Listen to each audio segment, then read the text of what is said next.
좀처럼 도저히 믿겨지지 않는 계시가 임할 때가 있는데 지난 주일 예배 헌금기도 시간에 있었습니다. 여기 100세 이하가 없게 할 것이다. 믿기지 않는 이유는 몇 개월 전 신전도사님이 당뇨 진단이 떨어졌으며 하나님께서 혈당 수치가 150 이하에서만 식사하라고 말씀하셨음에도 신전도사님은 당뇨식으로 모든 식단을 전향한 후 몸이 너무 좋아지며 건강을 되찾게 되자 다시 평소대로 식사량을 늘리게 되었고 지난 주에는 다시 몸이 좋아지지 않아서 혈당을 측정한 결과 무려 360이라는 혈당 수치가 측정되었기 때문입니다. 저 또한 날 때부터 심장이 부실하여 중학교 3학년 때 고등학교 입학 체력장 시험에서 1000m 달리기를 못할 정도로 약간의 노동이나 더위나 과식만 하여도 심장이 요동치며 금세 박동수 100을 넘는 약골이며 60세가 넘어설 때부터 몸이 급격하게 쇠약해져서 주일 찬양 예배 후에는 주일 오후 내내 일어나지 못하고 수면을 취해야 다시 힘을 얻을 수 있는 연약함에 빠져들었기 때문입니다. 뿐만 아니라 다른 성도님들의 경우에도 100세 이상의 수명을 기대할 수 있는 객관적인 의학적인 백데이터를 가진 성도님이 없다고 보여집니다. 그렇다면 어떻게 모두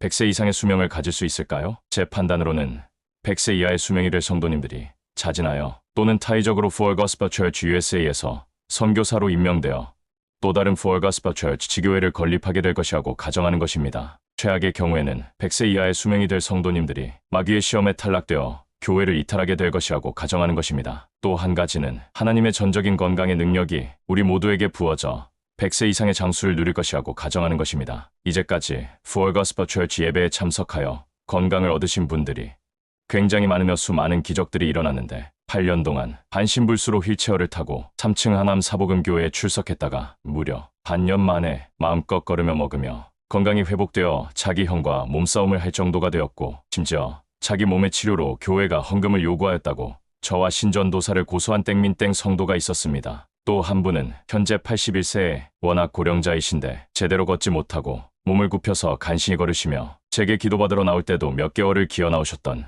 일산에 거주하셨던 양땡땡 성도님도 금세 몸이 회복이 되어서 나중에 사복음교회를 떠나 타교회 전도사로 가시면서 몸이 10년 이상 젊어지신 것입니다. 정말 기적 중의 기적은 신의 전도사님으로서 심장병으로 죽음의 위기가 몇 번 찾아왔지만 전적인 하나님의 은혜로 모든 고비를 넘기고 아직은 건강하게 사역을 감당하시는 것입니다. 또한 현재 연세가 71세이신 Full Gospel Church 최땡땡 성도님의 경우에도 본인의 간증에 의하면 수명이 연장된 것은 물론 몸이 많이 건강해지셨다고 자신의 입으로 사복음 교회에 오신 이후의 변화를 간증하시는 것입니다. 12년째 목회를 하는 중에 Full Gospel Church에서 질병으로 입원한 경우나 사망한 경우가 없으며 모두 코로나에 걸렸었지만 모두 코로나에서 완치를 받게 됩니다.